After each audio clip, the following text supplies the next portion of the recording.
Welcome to Chit Chat Money. This is our Thursday deep dive episode where we interview an analyst to discuss a single stock or industry. And in this case, we're talking about a company most people are probably not familiar with, but it was really fascinating. It's something that we have a little bit of experience as shareholders in before, just through the nicotine pouch space, a little bit of exposure there, which I guess is a little bit of a spoiler alert. The company is called Haypp Group, and our guest is Spencer Cibelli. Spencer is an investment associate at Rabati and Company. We've had Bob Rabati on the show and Spencer on the show before, so feel free to go check out those episodes if you want. Bob talked about Subsea 7, and Spencer talked about Playway, a Polish gaming company. But this one's really fascinating. It's a small cap, I think 120 million market cap USD, somewhere around there.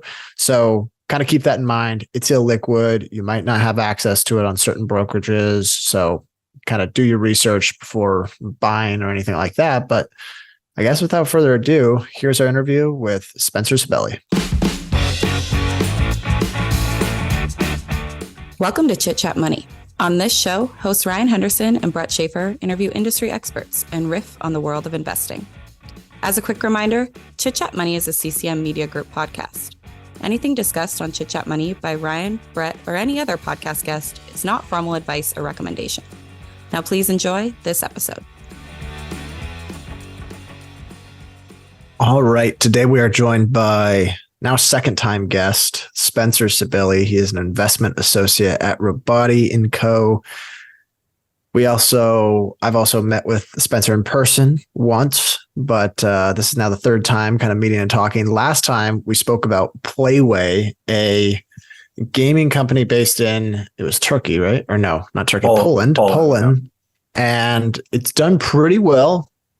I think up kind of 35% plus since we last spoke about it, and had a little dividend in there too. We're going with another sort of oddball type stock in that I'm guessing most of our listeners haven't heard of it, because I actually hadn't heard of it until you sent something over. So we're talking about Haypp Group, Haypp Group. They are based in Sweden, I believe, but I'll just kick things to you. What is Haypp Group? And then can you describe where they operate? Yeah.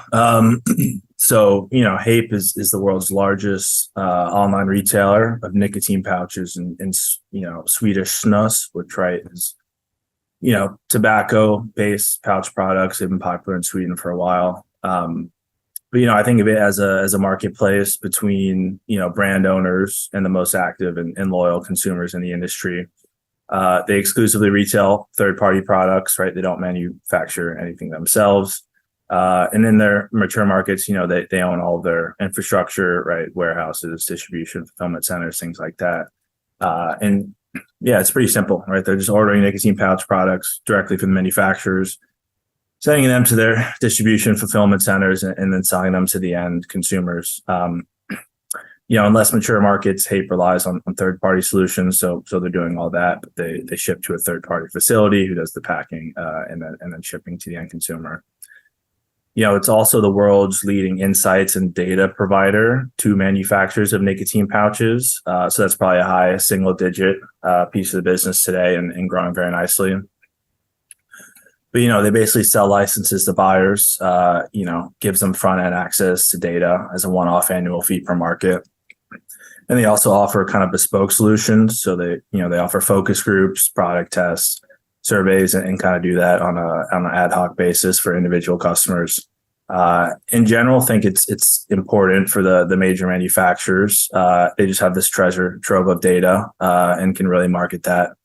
And then I think since the Juul scandal, right, you're not going to see Zyn ads on New York City taxis and during TV commercial breaks.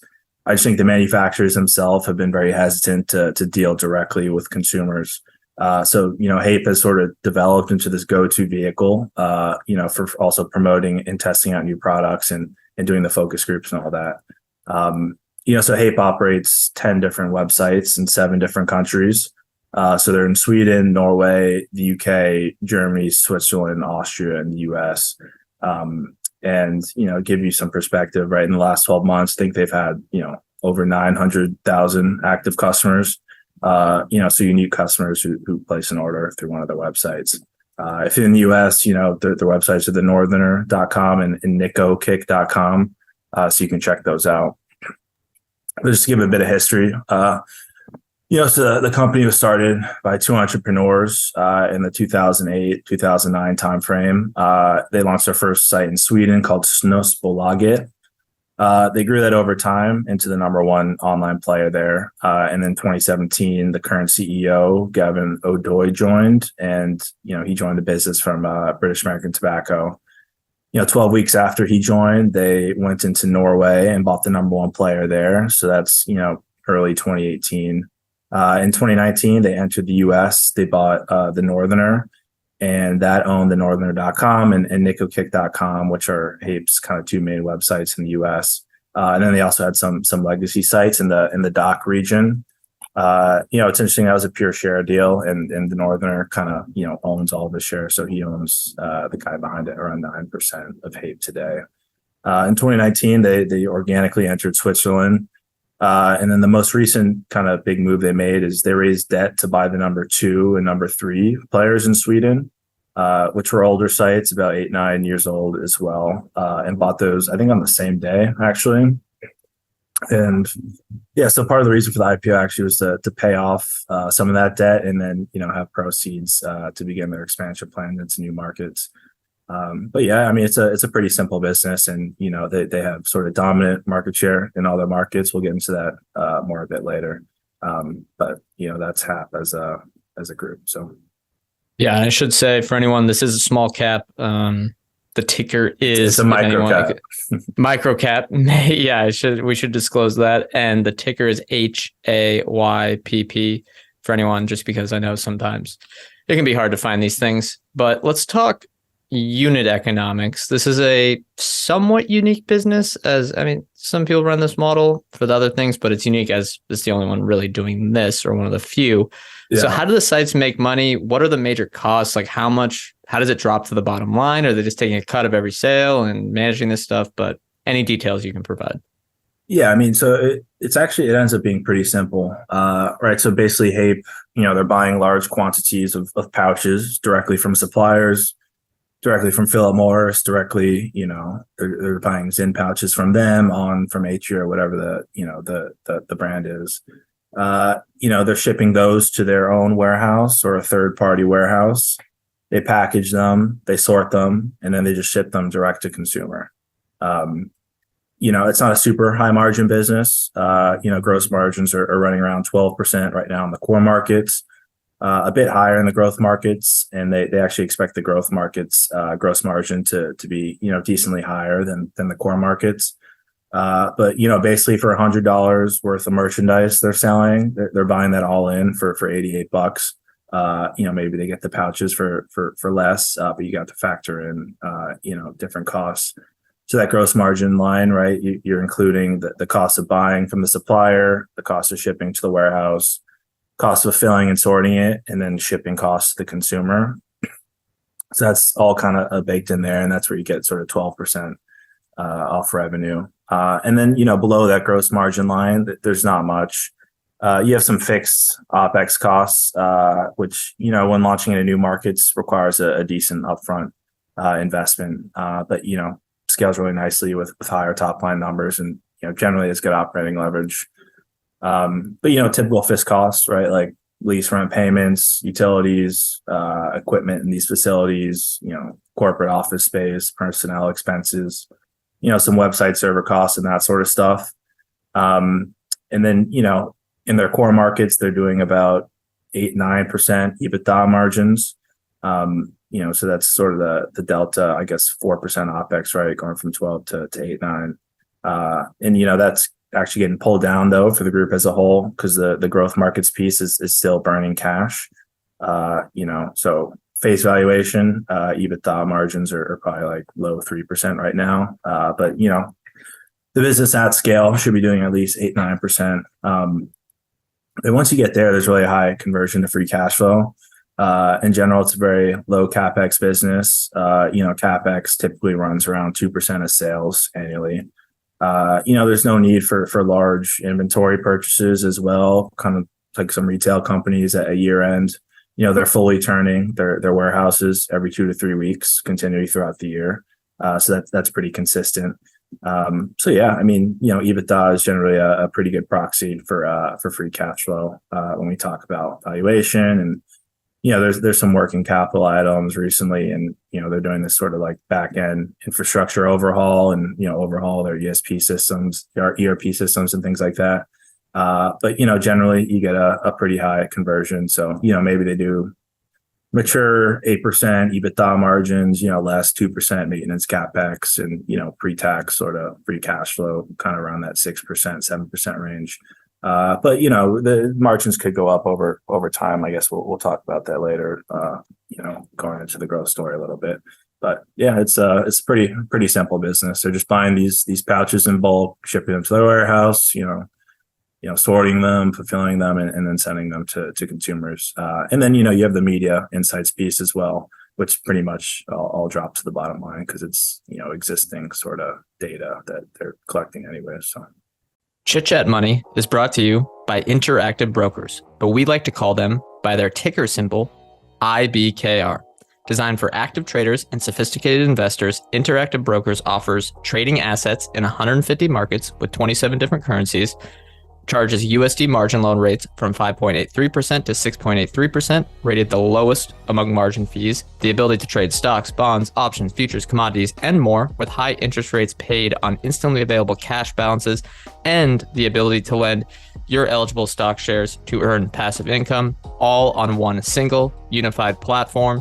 Restrictions may apply. For more information, visit ibkr.com. Member SIPC.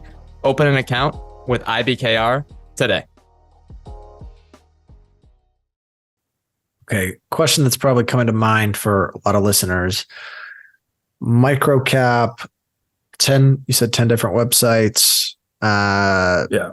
All selling similar products. I'm guessing people are thinking about the competitive set, basically like where do they fit in here? So who are the big competitors? Who are they fighting for customers with? And then like what advantage does Haypp have over any of their competitors in the industry? Okay. So, I mean, there's sort of two big facets to this question. The first being, I guess, the advantage Haypp has versus other online platforms. And then, the advantage Haypp has versus brick and mortar, because they're really competing with both. In general, I'll just start it off, right? They have a very sticky customer base. In fiscal 22, I think it was like 85% of sales were from returning customers. Average customer is 33 years old, skewing slightly, more towards male, but it's pretty, pretty even mix, especially compared to other nicotine products. And what they found, right, is that they, once they get a consumer to order, about 70% of them will return and order another time within, the first 90 days from that first order. Once they get that second order, they generally stay for good. So, it's just a pretty sticky business overall, especially once they get that first order. So, in terms of the online landscape, right, Haypp, I think they're, 10 plus times bigger than the next biggest competitor. It's this group called Make Weibo. And, we'll talk about them a bit, but I guess the most important advantage is Haypp scale, right? So being so large, they have quicker delivery times, right? I think, most consumers get their products in 24 or 36 hours. They have the widest assortment sort of by far. I think, websites have typically 800 to 1200 SKUs per website. And then they have the lowest prices too, because they're ordering them in bulk, larger sizes and volumes of their competitors. And they also have the media insights piece, which is important. So, I think suppliers generally treat them well and give them favorable terms. So that's a big competitive edge they've had. And that's shown, right? So they've built incredible market share in all of their markets. Currently Haypp will have one local competitor in each market that has a high single-digit % share. I'd say with the exception of DACH, so Germany, Austria, Switzerland, Make Weibo, the competitor I talked about, has a bigger position there. But in Sweden, Haypp has 90% market share. In Norway, Haypp has about 80% market share. In the UK, they have about 90%. In the US, they have 75% of the legal market. So there is a sizable gray market for like importing untaxed, licensed products from Europe. So if you include that, Haypp is about 55%. But excluding the gray market and kind of like Zyn DTC, Haypp is like 93% market share in the US. And in DACH, it was historically around 30%. But, the CEO noted to me, he thinks they're gaining share because they have a better position in nicotine pouches. So Make Weibo traditionally, had a big presence with traditional sort of snus. So he thinks they could be 40 to 50% now in that Germany, Austria, Switzerland area. But the big thing is that, new entrants into the space have a very difficult time acquiring new customers, right? So all major social media sites, Facebook, Instagram, TikTok, right, have a strict no nicotine, no tobacco advertisement policy. And, it's basically all sort of organic Google search and different search engines. So, Haypp dominates the top 3 organic search results in all of their markets, and they prefer to have multiple websites. So the top 1, 2, 3 are all Haypp, and the top 3 really receive all of the traffic.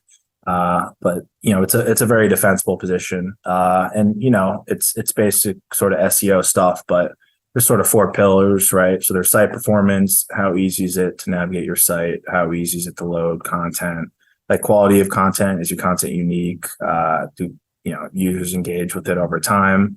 Conversion rates, this is a big one, and buying existing sites and the age of the platform really helps. So I think they're 8% globally for Haypp, right? How many website visitors are actually going to check out, which is higher, I think, than 8% in their mature markets. And then average e-commerce site is about 3% across the board. And then traffic, right? So Google monitors how much traffic you generate over a period of time. And, that's important as users keep coming back. Google senses that and pushes up your organic ranking. How do you, sorry, go ahead. Yeah. You have a question? Go ahead. Yeah. I guess, how do you think about, you mentioned that risk of DTC, like with some of the big brands. I know Zyn here in the US has I think 70% plus share. How do you kind of think about that? Is that maybe the big elephant in the room here? Is that the biggest threat to Haypp's business? I mean, I don't think so. So, right. So I said since the Juul scandal, it's been, sort of iffy, right? Dealing with consumers. So I think they want to take a hands-off approach, and they're pretty hesitant selling and marketing directly to consumers. At the same time, I think the bigger thing is with Zyn's sort of DTC and whatever on pouches DTC is that they don't want to cannibalize their business partners and retail network. So they really don't want to be as price competitive as they can be with Haypp and really antagonize that relationship. So, I mean, I checked recently, if you go to Zyn's direct-to-consumer website versus Haypp's like nicokick.com, so Zyn cans, right, for a roll of 5 cans are starting at $4.80 on Zyn's direct-to-consumer website. But if you go to Haypp's website, Zyn cans, 5 cans for a roll is a roll of 5 cans is $3.80 per can. So you're saving $5 on sort of the minimum order size on both websites. And for that reason, I think Zyn is really selling a fraction of what Haypp is selling. So I know, they're selling 10 to 15 times more on pouches than on DTC. I'm not sure about Zyn. But I also think the wider assortment of products is really important. So as the market matures, consumers like to try different products, new flavors, and just different innovations being brought to market. And Haypp actually said these websites help them. So you can go on the back of Zyn can and says, go to zyn.com/rewards. So someone will go on the Zyn website and maybe order something, and then they'll check Google and see you can go to a Haypp website and, buy the cans for much cheaper. So I think, just because, retail is so big and they don't want to sort of cannibalize that, they're really not price competitive. So Haypp sort of dominates them right now. Yeah. Do guys love Zyn rewards? I will say that people love. I think guys at the age of 30 Haypp has rewards too. Yeah. You mentioned in your write-up that you sent us that there's a lot of interesting, as with all the nicotine stuff, there's a lot of interesting regulatory things that creates a barrier to entry. So I want to ask, could someone replicate this business? And, why or why not? Or how difficult or easy do you think it would be? It'd be very difficult. It depends on the jurisdiction, so it's easier in Sweden to do than the US. But in the US, I think you need licenses in most states to, sell DTC nicotine products. And there's all these rules and stuff that make it difficult for certain nicotine products. But to achieve national scale in a place like the US is difficult. And that's why Haypp, bought into the US instead of trying to build it up organically. It's just a notoriously very difficult market. But people have tried, they mentioned that a lot of people will come in and spend money and try to compete and then leave. So, the Make Weibo guys, I'm pretty sure they came into Sweden, tried to compete, didn't do well. And then they actually bought shares of Haypp. So the biggest competitor owns like 5-6% of Haypp. And they're just like, yeah, we'll just own this exposure, like through buying Haypp stock. But the regulatory piece is difficult, but I really think it's the acquiring customers piece. It's 99% is paid, is organic traffic, and 1% is paid. So it's just really difficult. And, the age of the platforms, the super high conversion rates, really put Haypp websites at the top 3 in most of their markets, 1 and 2, and then sometimes, 3, other times maybe a competitor will have the third. But that's been the most difficult part. And, like they said, 85% of sales in 22 are from returning customers, and they have the lowest prices. So, even if you have price comparison tools, right? If you have 90% market share in Sweden, they're just going to your other sort of site. And, I also think the margins are incredibly high that everyone's just rushing in and saying, I gotta, make a business that's 12% gross margins. And, I just don't think it's, attracting that sort of competition. But yeah, it's pretty defensible. And I think their market share numbers kind of show that. Do you think more volumes, do you think a higher share of the nicotine pouch and snus market will move online over time? Or do you think it'll probably kind of stay where it's at today? Yeah, so it's about 5% globally. In Sweden, it's about 28-30%. In Norway, it's about a high teens percent. In the UK, I think it's 8-9%. And in the US, it's 3%.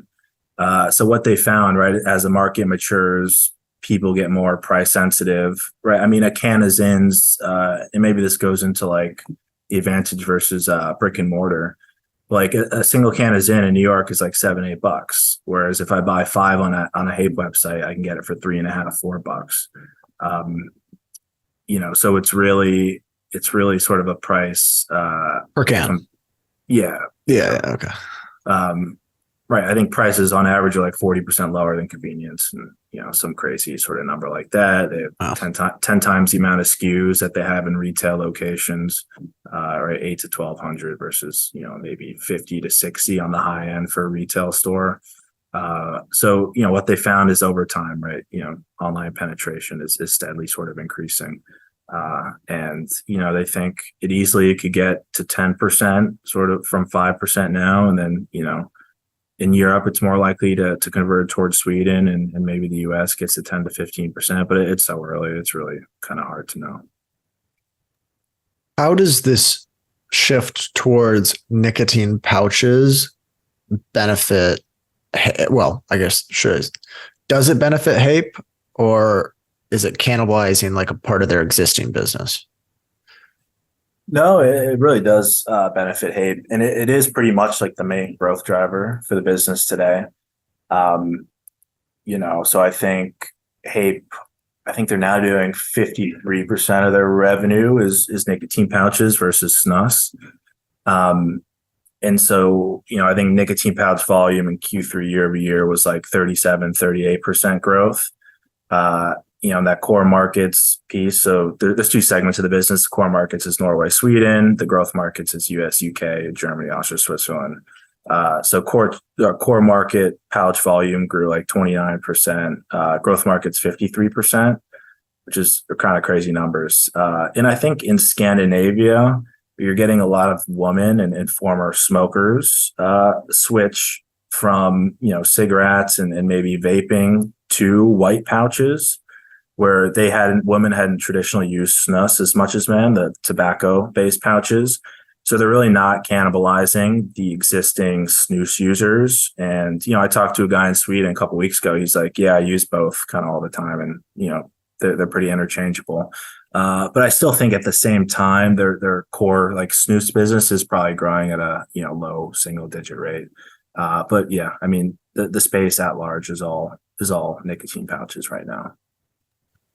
Is there any, I'm thinking of the US market here, which is the big player is Zyn by a mile. Is there any supplier concentration risk for Haypp, or is it kind of a little more diversified over in their core markets? Yeah, I mean, so what sort of happened in Sweden, I think is a great example. So I think in 2016, 2015, Haypp had 3 main suppliers in Sweden. And, you fast forward to today, they have 25 unique suppliers. So basically what happened in Sweden, right, as the space sort of exploded in popularity, capital rushed in, right? You had a bunch of new products and flavors come to market. And basically there's Zyn and maybe I forget the second brand. We're first movers and quite popular. But now you have a ton of new brands, with different flavors, delivery agents, textures, and the market has become extremely fragmented. And I think On now is like less than 1% market share in Sweden. There's just tons and tons of products. So that sort of developed in Sweden. Sweden's the most mature market, so it offers sort of insight into what could happen in the US and other places. And once the floodgates are open in terms of regulation in the US, and I guess we'll go over the regulatory update in a bit. But you'll see something akin to what happened in Sweden. Basically him saying like Zyn will continue losing share. I'm sure it'll be big, but that's sort of their thought. But I think across the business, right, the biggest brand is high 20% range for Haypp. The second largest is mid to high teens %, and then the rest is in the single digit space. I'm not sure, but I'm pretty sure the largest supplier is Zyn, and but it doesn't really matter. I'd also say the balance of power kind of lies with them. I talked about the media and insights piece, but they're really the go-to platform and only platform for testing new products. I spoke with Turning Point Brands a couple months ago, and they were like launching these cotton ball products, like not really pouches, but you put them in the mouth. And they said they'll go right to Haypp, right, and test out the product before they go to other websites, before they make a real push for retail distribution, because Haypp has the most active customers in the industry, and you could buy sort of ad space on a Haypp website. So they'll see it, people will order it, and they'll measure sort of early feedback. So I really think Haypp has so much data and can really offer insight. And, you could subscribe if you're British American Tobacco. You could see, where are my consumers from? What are they ordering? Like, how often do they cycle between my brand and different brands? So I think, despite some supplier concentration risk, Haypp provides a ton of benefit that they're willing to, give up on some stuff to please them. So you mentioned the regulatory environment. Let's hit that now. Do you think it's bullish, bearish? How could it impact Haypp and the industry at large? Yeah, so I think, regulation would be great, both for Haypp's sort of absolute and relative position. And the two big things are, something done by the FDA and the European Union. So the first is being FDA approval and granting of these things called pre-market tobacco product applications, or PMTAs, for several SKUs in the space. And Haypp thinks it's highly likely. Basically, now everything sort of operates in a gray area. Basically, the FDA said, right, if you have any products in the market, I think you're selling by 2016 or something like that, you're entitled to keep them in the market as long as you submit a PMTA by 2020 to the FDA. And that covered tobacco-derived nicotine products. So no new products are basically allowed to come in, right? They saw an explosion in the space. They want to put a halt on new products coming in, have existing ones submit these PMTAs, which are very extensive, and then said, let's review the entire thing first. And you had some like synthetic nicotine products come in, like Frey, and they did the same thing. They said you can continue selling, but you need to, submit PMTAs by X date, or else you're cut off. So there's basically like hundreds of these PMTAs outstanding, and the timeline's uncertain. But Haypp and others really think that they're going to approve these things.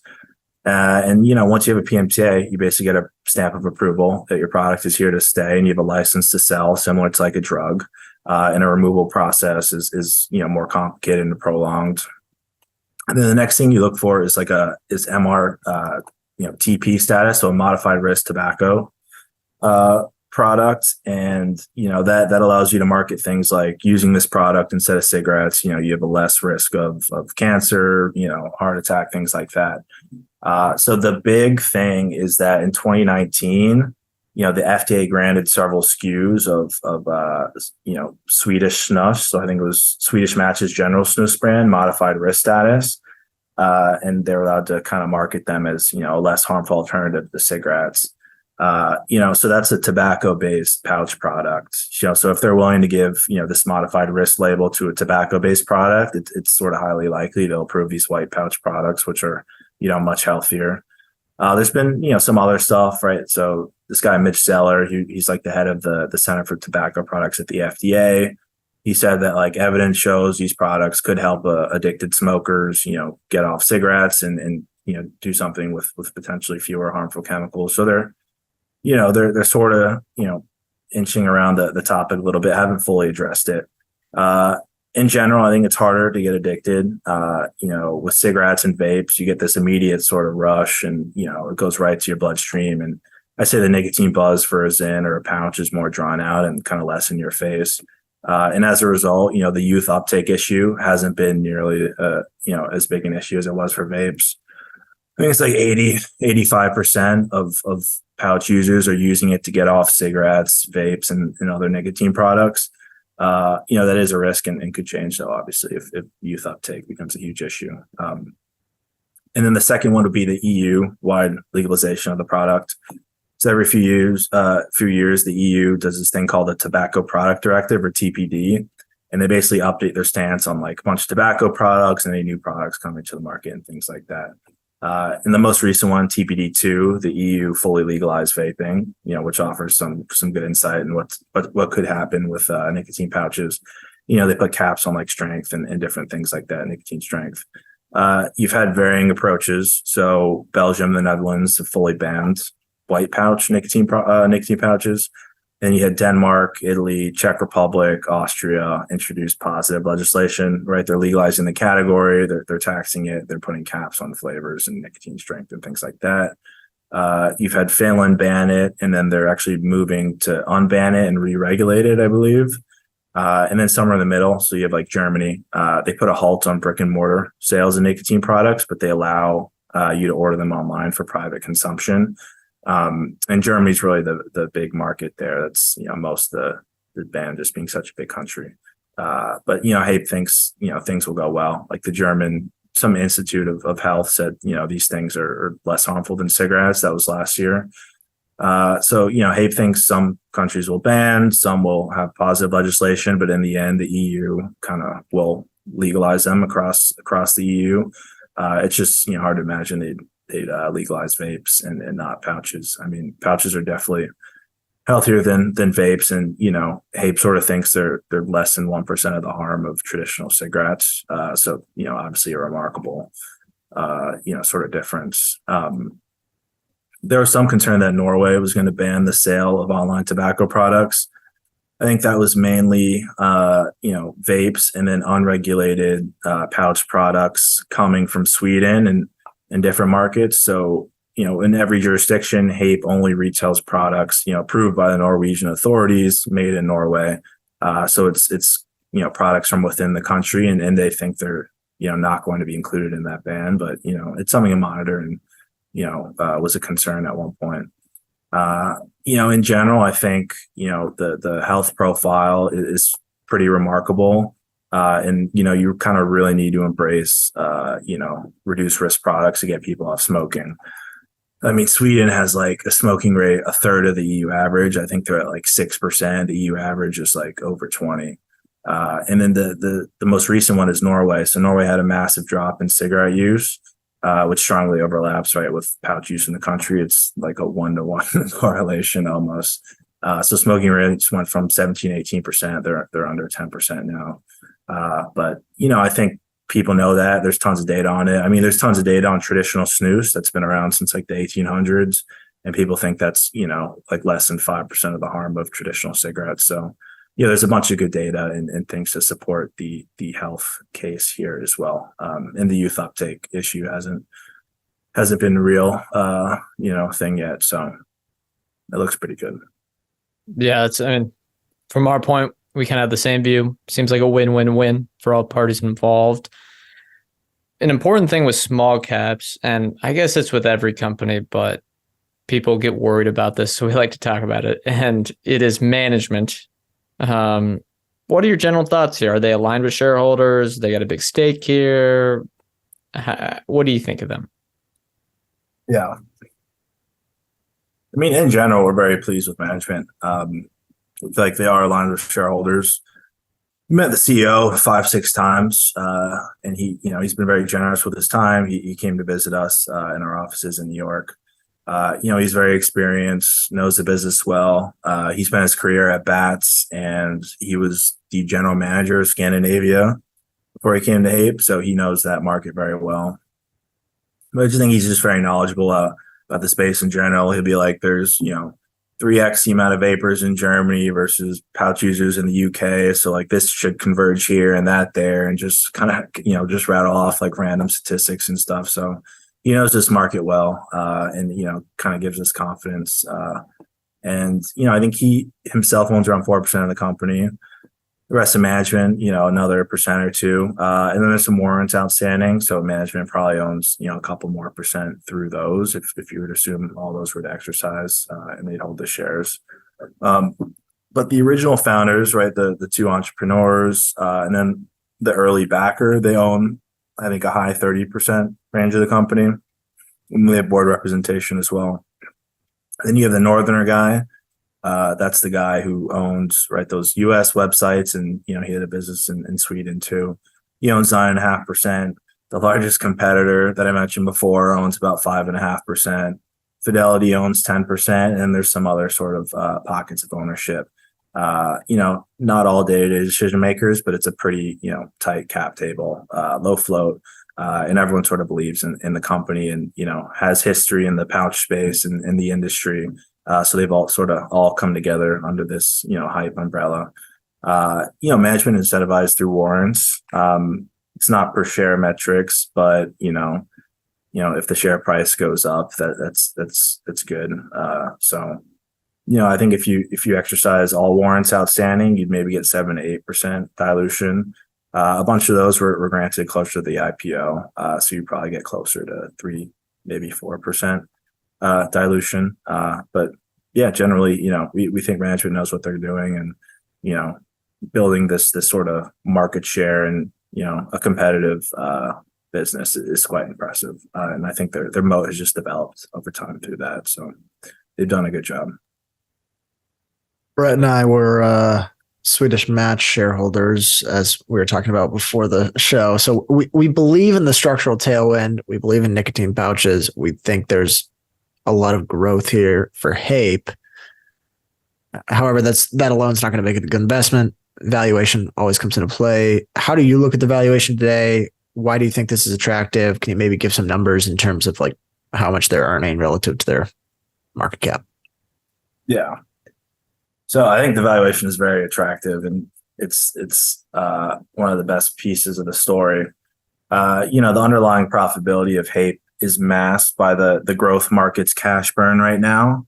So that's currently burning money. But it'll soon be profitable according to management. They think the first 2 quarters of fiscal 24, you'll start to see break even in the growth markets piece. And I think the US is actually already broken even.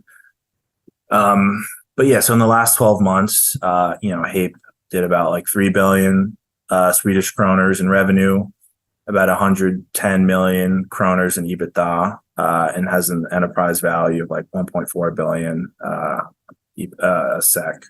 So on the surface, right, that's like 12 and a half times trailing EBITDA. And then if you're to zero out losses from the growth markets business, the core markets business generated about 190 million SEK in EBITDA. So take that 1.4 billion enterprise value, right? You're buying just, the EBITDA of Norway and Sweden for 7.5 times. And the way I kind of view it is that like you're paying 7.5 times, for a monopoly direct to consumer e-commerce business that's growing at a low teens rate, right, for the foreseeable future, in a sticky product category that's like very well suited for e-commerce and, just repeating customers and things like that. Then you're getting a quarter of the business, right? The growth markets business, which most recently grew last quarter 68% year over year top line. And it's now kind of a quarter of the overall business. So if you kind of do the math with similar growth rates, right, that soon, it'll eclipse the core market business. That's not profitable yet. But I mean, really getting great operating leverage. So I think year over year, you had like an 800 basis points uplift in EBITDA margin, that growth markets piece. And that, that should slow down. So we think that grows more with the nicotine pouch space overall, which is, slated to grow at like a 40-something% CAGR for the next few years. So a little lower than 70%. But Haypp also put out interim targets. They put out, I think, a 5 billion SEK revenue target for 2025.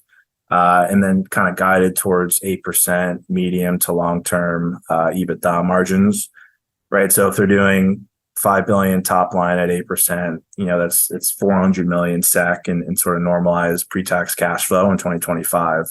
And you take, the 1.4 billion SEK enterprise value, you're paying 3.5 times EBITDA potentially in 2025. And, maybe face valuation is lower, because growth markets isn't at 8% yet, or they enter a whole new set of growth markets, which will drain capital as well. But really looking at a mature, state of this business, you could be paying, low single digit sort of multiple on pre-tax cash flow. And, you just have the monopoly sort of aspect and high barriers to entry, things like that. I think it's important to note too, not a single Swedish institution was allowed to participate in the IPO. Just strict, like no nicotine tobacco policy. The only institutional owner is Fidelity. They own about, 9-10%, I think. And then, there's rumors that like the Swedish FSA, Financial Authority, has been pressuring institutions to dump small caps. There's no kind of concrete information on that. But, liquidity has dried up for a bunch of small caps, and, it's widely undiscovered sort of even within Sweden. So, that definitely hampers the valuation as well. All right. Last question. We ask this on every episode. What could go wrong here? What's the pre-mortem for Haypp? Yeah, I think the big risk is obviously regulatory. So the two major regulatory events I talked about, the FTA and the EU TPD, could end up not happening, or, they take a, much more negative stance than we think. It is important to know. So the EU has a ban on all oral tobacco products. So like traditional Swedish snus is illegal in the rest of the EU. It's just like, when Sweden was joining the EU, they had this specific carve out. They're like, we're not joining unless we can, have our snus. So that is, something to be aware of. You've had the Belgium and Netherlands ban them, and, they're politically very important within the EU. I know those are in court, and, a lot of people are sort of unhappy with that. A second risk is that like competition really ramps up, and, Haypp's position is less defensible than we initially thought. Maybe margins go up, the space explodes in popularity, and then you get a rush of competition. There's limited paid search opportunities as well. So, right, getting customers is very hard. But, that still doesn't mean people won't try, and Haypp can lose their edge, even if the market grows a ton. But I will push back. I say, once a market gets big enough to attract such competition, Google will like completely shut down all paid keyword search opportunities. So like Norway and Sweden, they're basically non-existent, and you can sometimes get them through in the U.S. and other jurisdictions, but that's sort of not really an issue as the market gets bigger. I think the fourth risk is there's some carve out for online in terms of a regulatory approach in their major markets. I don't think this is an issue in their core markets, right? Norway and Sweden, these sites have been around forever. The governments are friendly towards pouches, and they're legal sort of categories. So I don't think that's an issue. I think in the U.S. and potentially in Europe, for example, in the U.S., online vape is a disaster, right? The U.S. Postal Service and UPS and FedEx won't ship them, and the youth uptake issue, it's just been a mess, and you have to use private shippers, and there's all these things with like crossing state lines and stuff and paying the appropriate tax. It's really a mess. So that could happen in the U.S. and that would really hurt Haypp's business. I think in Europe, despite legalization of the product category, right? So they legalized vapes, but I think the Netherlands and Italy as well ban online sales of vape. So even though the EU, legalized the product category, individual member states could ban them. So that also could happen. But, I think the margin of safety is that you're paying 7.5 times for Norway and Sweden. Even if the growth business evaporates overnight, that's growing double digits, and it's highly cash generative, and, has 80-90% market share in both of those markets. So I think that's, paying that sort of multiple kind of protects you from a worst case scenario. All right. That's all the questions Brett and I have. I think this one's really interesting. I'm probably going to look more into it after this, after we hop off here. But I guess closing here, for anyone that wants to read more of your work, read more of anything you have, is there any resources, any places they can follow along? I have a Twitter. I don't really post anything. I just, retweet these podcasts that I do. That was your last tweet. The last tweet, 2022. Retweeting. Yeah. But yeah, you could reach out to me on LinkedIn. You can email me, spencer@body.com. Happy to chat. And, for all the former Swedish Match shareholders, you have a nicotine pouch pure play kind of, out there. So hoping some people kind of like it and delve into it a bit more. But yeah, I know a few people that would be quite interested in this podcast. So yeah, thanks for coming on. Thanks so much for having me, guys. All right. With that, I want to throw a disclosure on this and say Brett and I are not financial advisors. Spencer, I don't know if you're a financial advisor or not, but either way, anything that's said on this podcast is not formal advice or a recommendation. Thank you all for tuning in. Thank you, Spencer, for joining the show again, and we'll see you all next time.